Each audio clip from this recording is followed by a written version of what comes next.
You're awake right now. You're not having a terrible, terrible dream. Also, you're not dead, and you haven't gone to hell. Unquote. Rachel Maddow, a former host on CNN, spoke those words to the cameras during the 2016 election. Late night host Jimmy Kimmel had similar words following the 2024 election. Quote, "It was a terrible night for women and children, poor people, for the middle class, for democracy and decency." Unquote. But Rachel Maddow did not really believe that following the 2016 election, the country would undergo hell-like conditions. Jimmy Kimmel didn't actually believe, despite his tears, that women and children would suffer for the next 4 years under a new president. But even if those who spout those falsehoods don't actually believe them, those falsehoods influence others around them. Family, books, teachers, and movies shape personal beliefs. But one group of these influences sits behind shiny desks. This group brazenly declares what is right and what is wrong, who should have power and who deserves insult. This group is a subset of political commentators, and their worldview of false outrage and moral confusion has corrupted the morality of millions of Americans. In this speech, we will discuss first what false outrage is. Then, we will discuss how it replaces true morality. Finally, we'll discuss the growing reach of false outrage. In the introduction, we saw instances where media figures were outraged. But their outrage wasn't real. It was a show for the camera. False outrage. By definition, false outrage is not real. It's a purposeful exaggeration of anger, shock, and indignation. As writers for The Minimalist, blog that encourages simple living, put it, quote, "We've all gotten offended without asking ourselves why, and then used our fake outrage to cast judgment upon others. We do this. We judge people because it helps us feel better. And pretending to be offended is much easier than attempting to breach the walls of introspection." Unquote.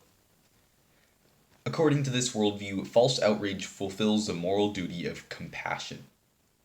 To fake anger is to do good. This twisted worldview has morality backwards. Faking anger on behalf of others is not compassionate, it is false righteousness. Author Glenn Beck describes the human effect in his book, Addicted to Outrage. Quote, "It deprives human beings of genuine humanity, replacing it instead with an outwardly facing caricature of a virtuous human being wrapped around a rotting corpse." Unquote. The media belief that false outrage is a moral act stems from deeper moral confusion. Concisely, the media worldview maintains that saying good words amounts to or even surpasses actually doing good. Joshua Grubbs, an associate professor of psychology at the University of New Mexico, investigated moral grandstanding in a study. His results showed why people take exaggerated stands on moral issues. Quote, "Participants self-reported their motivation for moral grandstanding as status seeking." Unquote. Members of the media hope to heighten their status in the eyes of others by taking strong stands where they feel they have the moral high ground.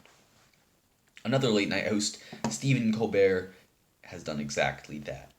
Quote, "I'm sure it was just a coincidence, but in 1939 they held a pro-Nazi rally there." Unquote. With this remark, Colbert insinuated that Trump is Nazi adjacent, having created a straw man out of Trump as an evil Nazi. Stephen Colbert spared no words, swearing at Trump live on national television. His statements make sense within a worldview which treats moral grandstanding, even at exaggerated or symbolic evils, as an act of virtue. False outrage doesn't stay online.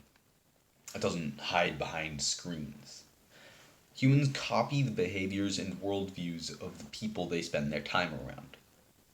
Talk show hosts and media figures consume a significant portion of many people's days. Logically, the worldview of these influences seep into the culture. Unfortunate statistics demonstrate this. According to the Foundation for Individual Rights and Expression, a a free speech organization, quote, "This year, more than 2/3 of students, 68%, said that shouting down a speaker is at least rarely acceptable." The report continued, quote, "Even more concerning, about a third of students, 32%, reported that using violence to stop a campus speech is at least rarely acceptable," unquote. The report noted that these numbers have risen significantly over the past few years. 3 years ago, my grandparents and I went to the March for Life in Washington, D.C. When the march ended, I kept my poster as a souvenir. A woman saw my poster and began screaming at 13-year-old me, telling me I should never participate in a march. Likely, her beliefs came from political commentators online, but they caused her to take action in the real world. She believed yelling at 13-year-olds would make about politics makes you a better person. False outrage seeps into the real world. There, it causes even more harm. As we've seen in this speech, the worldview of some political commentators celebrates false outrage. Even those specific media figures don't deserve all the blame, but their worldview does deserve the blame. Their worldview is false. Fake outrage is not a virtue. Moral grandstanding isn't a good deed.